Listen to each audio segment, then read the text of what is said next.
Rrugët e kësaj jete shpeshherë janë gjata dhe të mistershme. Ka raste kur nuk din ka me ja majt, ka me shku, te kush me shku, me ke me ec. E ndin vedin fidhikat dhe vetëm e kena frikë, por nuk duhet me pas frikë asnjëherë, në kjo se beson në Krishtin, në kjo se beson se ai të ka thirrë për një mision të veçantë.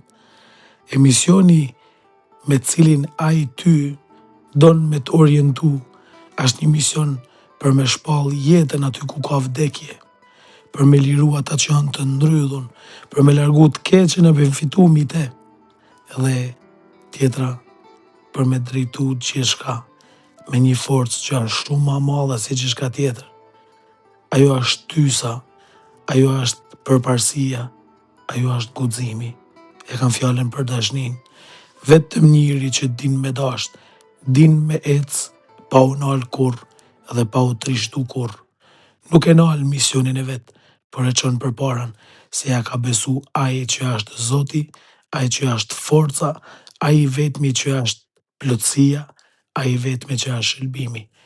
Ec në rrugët e kësaj jete, kryje misionin që Zoti të ka dhënë. Mbështetu në Krishtin birin e tij, ai ka me të shëlbu, ai ka me të pështu, ai është rruga e vërteta dhe jeta. Ec me Krishtin, ne për te dhe me te.